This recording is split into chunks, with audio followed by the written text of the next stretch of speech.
আসসালামু আলাইকুম আরব আমিরের প্রবাসী ভাইগণ, আশা করি আপনারা প্রত্যেকে ভালো আছেন। আমিরাতের প্রবাসীদের সাথে কেমন অবিচার! আমিরাতের 40,000 টাকার বিমান টিকিট এখন 4 গুণ দাম বেড়েছে।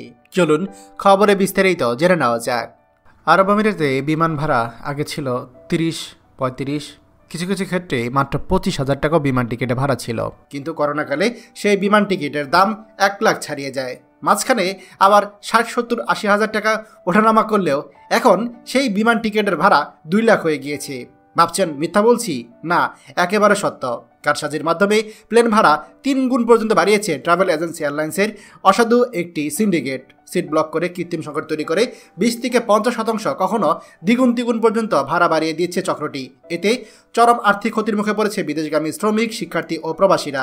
এটা বন্ধ করার দাবি জানিয়েছে ট্রাভেল এজেন্টদের সংগঠন association of travel agents of Bangladesh, ATAB. এজন্য সরকারকে 15টি পদক্ষেপ নেওয়ার জন্য দাবি জানিয়েছে প্রায় 4,000 নিবন্ধিত ট্রাভেল এজেন্সি সংগঠন আটাপ।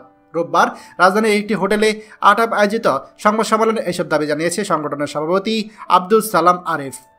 আব্দুল সালাম বলেন, কিছু মধ্যপ্রাচ্যগামী এয়ারলাইন্স তাদের পছন্দের এজেন্সির নামে কোনো পাসপোর্ট, ভিসা, ভ্রমণ নথি ছাড়াই তালিকার মাধ্যমে শুধুমাত্র গ্রুপ বুকিং করে রাখে, আর এতে করে টিকিটের মূল্য 20-50% বৃদ্ধি পায়। এছাড়া এইভাবে অসাধু ব্যক্তিদের কারণে বিমান টিকিটের বাল্ক বুকিং হচ্ছে এবং এতে করে ভাড়া সহনীয় থাকছে না। সংবাদ সম্মেলনে জানানো হয়, পাসপোর্ট নম্বর, ভিসা, ম্যান পাওয়ার ক্লিয়ারেন্স ছাড়া কোনোভাবে বুকিং করা যায় না, এটি সম্পূর্ণ নিষিদ্ধ। তারপরও এই কাজগুলো করে যাচ্ছে দেশের এক শ্রেণীর এজেন্সি। বর্তমানে 60,000-এর বেশি সিট এয়ারলাইন্স ব্লক করে রেখেছে। এই সিটগুলো ওপেন করে দিলে এখনই টিকিট সংখ্যক দূর হয়ে যাবে। এছাড়া শ্রমিক ও ওমরা যাত্রীদের এয়ারলাইন ফরম্যাটে টিকিট বিক্রি করতে হবে বলে জানিয়েছেন তিনি। বাজেট এয়ারলাইন্সগুলো অল্প টাকা যাত্রী পরিবহন করার ঘোষণা দিয়ে থাকলেও বাংলাদেশ থেকে তারা লিগ্যাসি ক্যারিয়ারের মতোই বেশি দামে টিকিট বিক্রি করছে, আর এই কারণে বিমান টিকিটের দাম কমছে না।